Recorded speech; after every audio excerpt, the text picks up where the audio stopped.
You are listening to If These Woods Could Talk, produced by the Rhinelander District Library.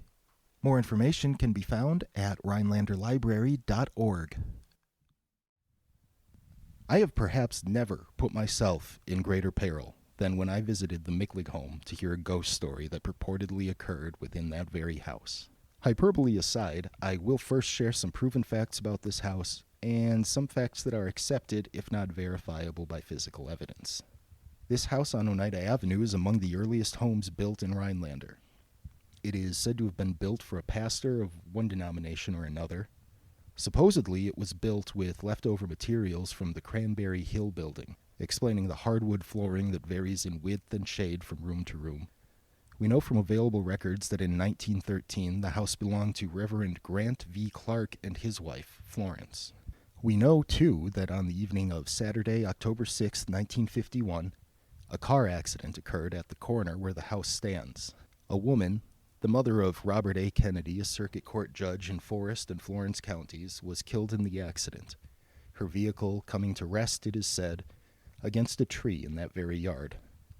Her name, oddly enough, Florence. Ghost stories tend to ride the line between what is fact and what is within the realm of mystical possibility. This story is no different. There's time for skepticism. I will ask you to suspend your disbelief while you hear from Tyler Michlig.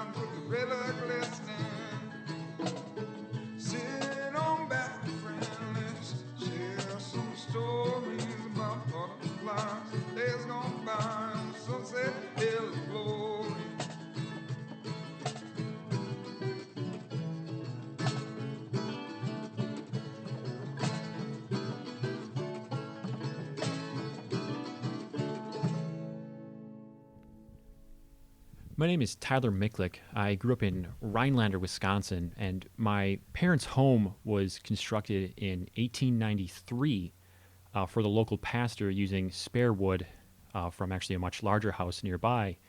And it is our understanding that this first pastor lived in the house until it was sold to a local family. So when the pastor occupied the house, funerals were held in our main entryway. And this really only fueled the creepy vibes throughout the house, but this was always especially apparent in the basement.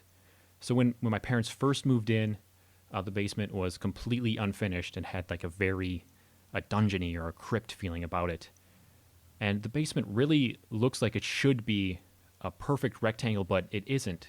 For some reason, one of the corners of the basement is walled off in an 8-foot by 8-foot square. When I was young, I pointed this out to my dad, and he told me that the original builders uncovered a huge rock in that location. And since they didn't have, the heavy machinery we do today, decided it's not worth the effort, and we're just going to build around it.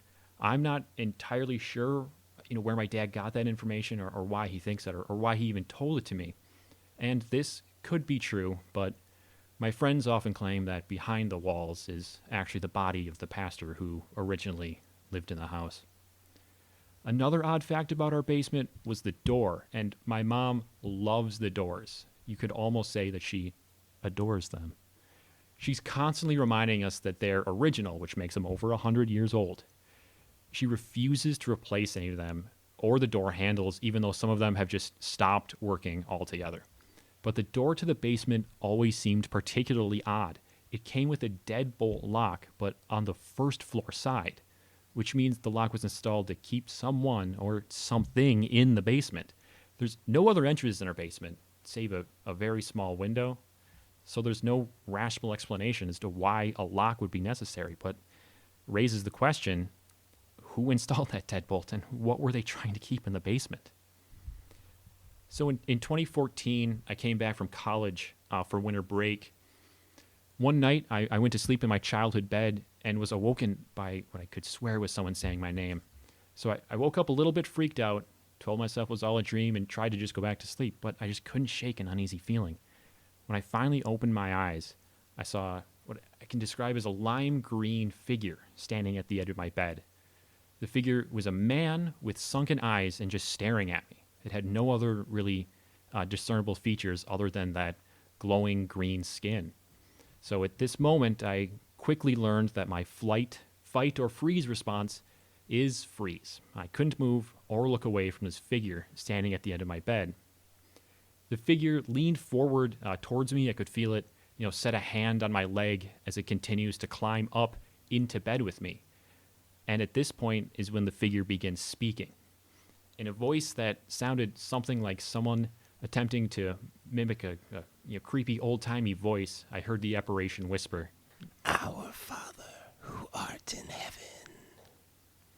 At this point, the figure reached out a hand towards my face, and just as the apparition touched my face, I heard it conclude its prayer.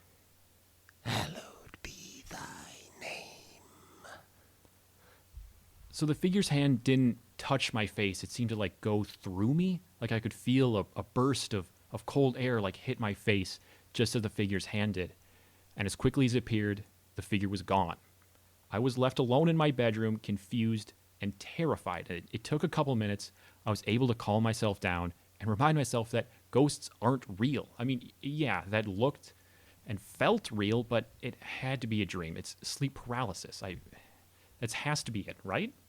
I told myself this was just some weird dream or sleep disorder and didn't tell anyone what I saw that night. So over winter break, I worked mornings at the local grocery store, and a few weeks had passed at this point since my midnight visitor, and I got up at my usual 5 a.m. To get ready to head to work. But when I went downstairs, I found my older brother Bill awake and watching TV. And I asked him why he was awake at this ungodly hour, and he just looks at me and says, "This is going to sound absolutely crazy, but I saw a ghost in my bedroom." So I asked him to describe what he saw. And he said he woke up unable to move but stuck on his side. And slowly he saw a glowing green hand enter his field of vision as if someone was reaching towards him from the end of his bed. The hand touched his face and suddenly he could move again. But at the ending, he told me the scariest part of all of this was the whole time he could hear someone whispering the Our Father. My brain tries to rationalize what I'm hearing. I mean, my brother, he's got to be messing with me, right? But I don't remember telling anyone what I saw that night, and there's no way that this could be a coincidence. Maybe we both recently watched a movie that could have planted this idea in our subconscious. That has to be it. But I guess even if that's true, my brother isn't really the prank type.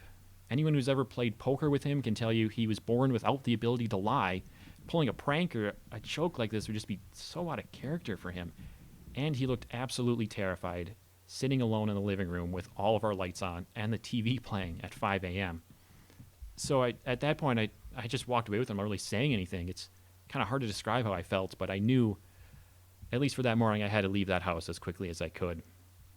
So it's officially been 10 years without a sighting of the figure that my brother and I saw standing at the end of our beds.